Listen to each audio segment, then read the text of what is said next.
Electricity क्या है जिसके बिना अब रहना मुश्किल है? क्यों हम इसके प्यार में पागल हो गए हैं? इलेक्ट्रिसिटी अब हवा के जैसे, इसके बिना हम रह नहीं सकते। एवरी मिनट हम इलेक्ट्रिसिटी बेस्ड डिवाइस या किसी ऐसी चीजों को यूज कर रहे होते हैं जो बिना इलेक्ट्रिसिटी के नहीं रह सकते। Story of electricity started. Let's go.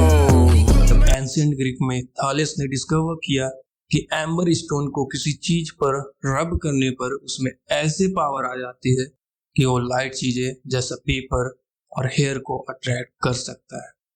थॉलेस ने इस फेनोमेना को इलेक्ट्रॉन नाम दिया क्योंकि एंशिएंट ग्रीक में इलेक्ट्रॉन एम्बर स्टोन को कहा जाता था। English doctor William Gilbert, who first checked Thales' experiment, he sees that the attraction property is not just in amber but in many objects like glass, and he was the first person who called this property electric.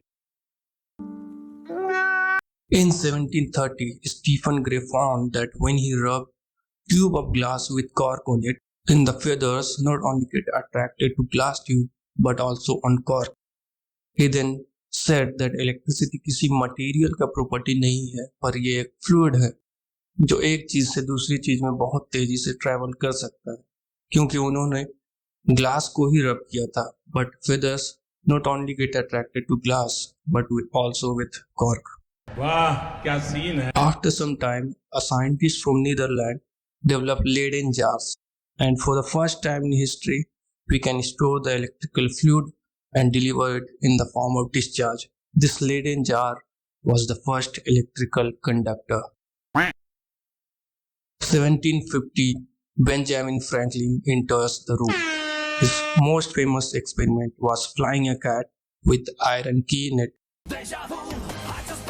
इस experiment के बाद अब हमें पता था कि आसमान वाली बिजली भी इलेक्ट्रिकल है और इससे जो घर जल जाते थे उस वक्त उन्हें अब बचाया जा सकता था, क्योंकि हमें पता था कि ये कैसे अट्रैक्ट होता है। शाबाश बेटा। फ्रैंकलिन ने हमें current, charge, positive and negative poles के बारे में बताया जो कि आज तक यूज होते हैं।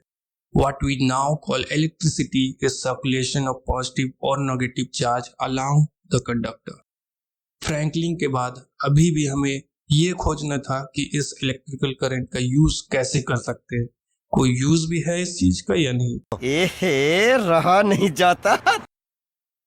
एंशिएंट ग्रीक के थॉलेस से बेंजामिन फ्रैंकलिन तक आते हुए हमें 2000 साल लग गए। इन 1800 एन इटालियन साइंटिस्ट अलेजांड्रो वोल्टा ने कहा कि इलेक्ट्रिसिटी किसी एनिमल या मटेरियल का प्रॉपर्टी नहीं है और इसे एक करंट के फॉर्म में सर्कुलेट करने के लिए हमें एक क्लोज्ड सर्किट चाहिए। क्या बोला तूने? And he invented the Voltaic pile, the first electrical generator in the entire history. Leyden jars को हर बार चार्ज करना पड़ता था, पर वोल्टा के ये जनरेटर कई बार यूज किया जा सकता था। In 1809, he carried out a demonstration of Voltaic pile in presence of Napoleon Bonaparte. वो इससे बहुत इम्प्रेस हो गया और वोल्टा को टाइटल ऑफ कॉन्ट से नवाजा और उसे सेनेट में सीट भी दिया। अब हमें पता था इलेक्ट्रिसिटी कंटिन्यूअसली कैसे बनाया जा सकता है। After some time Ampere discovered the electrical current and he also found that basis of new theory called electrodynamics which says that electricity जब मोशन में रहती है तो नए प्रॉपर्टीज एक्वायर कर लेती है जो कि उसमें पहले से नहीं थे, like magnetic effects. First use of electricity appears as electric telegraph.